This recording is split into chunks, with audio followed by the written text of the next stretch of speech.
I'll now ask Marie to come up and present the first look into 2026 and the expected industry's financial performance. So Marie, over to you. So first, of course, as an economist, we cannot avoid talking about GDP.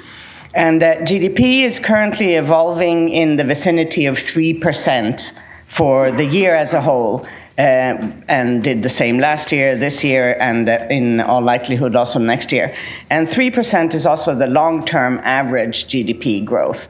So it's sort of lukewarm, you know, not great, not bad, and in actual fact, quite a good thing for the global economy. The global economy works best when it's stable. It tends to be an advantage over volatile results. So that's the general backdrop. But then if we look at Q4 versus Q4 evolutions, we see that it is a little bit more complicated than just average 3%, because we are going into a deceleration this year. You can see the red bar in 2025 is obviously a lot lower than that one in 24. So the economy is now decelerating, and then we are looking forward to it re-accelerating in the second half of 2026. So that's the backdrop, and obviously a very important thing for us all to keep in mind, because it tends to be the major driver of traffic growth in our industry. Now, the absolutely amazing thing that happened this year was the front loading. So we went into 2025, certainly I was terrified that the tariffs were going to ruin economic growth for almost everybody, and we anticipated a much worse outcome than what we actually got. So what happened was that people were anticipating these tariffs and then buying as much as they possibly could ahead of those tariffs entering into force.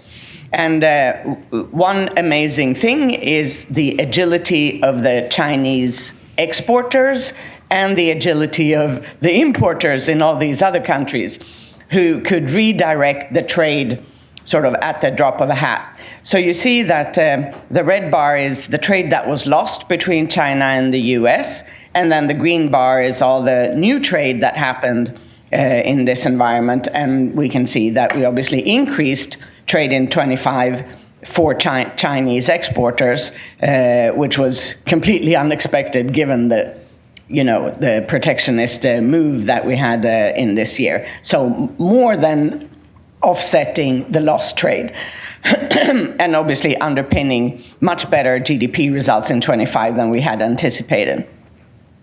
And obviously that would not have happened but for air cargo. Yeah, so this is another situation where air cargo totally came to the world's rescue, just as they did during the COVID period. And you can see here how exceptional that is. Yeah, so the dotted circle, sort of dashed circle, you can see that CTK growth is still positive in spite of the red line, which is trade growth, tending to zero. And the yellow line is GDP growth. And so if you contrast this dashed circle with all the previous times when trade growth was almost zero, you see that that tended to also drag the CTKs down. So this is a very unique phenomenon that happened in 2025. And it wouldn't have happened without air cargo, because the ships would have been too slow to get the goods to the right harbor in time ahead of these protectionist measures biting. So that's absolutely phenomenal, and we're so grateful for air cargo. And in spite of that being such an exceptionally fabulous phenomenon, we might not be able to count on it bringing the same benefit to the global economy forever. And here we see the relative prices. In blue, what it costs to use air cargo, in red, sea cargo yields, and the yellow line is the ratio between the two. And when this yellow line increases, air cargo becomes relatively less competitive. Yeah, so we are becoming relatively less competitive compared to, you see, the exceptional period between 21, 22, where air cargo rescued us during the COVID period. So we're expecting somewhat less cargo growth going forward, but still insist on this remarkable and unexpected contribution that our industry did to GDP this year. Now, the capacity constraints we have mentioned, but I just wanted to add that the cargo fleet is also facing these capacity constraints. And here you can see the different types of ways that you can influence your cargo fleet. And you see how low the deliveries are, how big the conversions are, and then, actually how small the retirements have been because people are flying older planes. And therefore, the net result in green is the fleet change. So we see how cargo is also, of course, struggling with the rest of the industry to increase its fleet. And what all of this in sum amounts to, of course, are record high passenger load factors.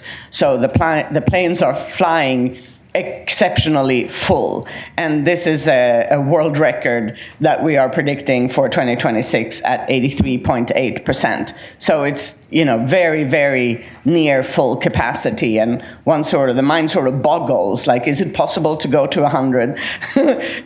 Probably not. So, but nevertheless, this is very positive for underpinning financial performance and profitability in the industry, which we are going to talk about now.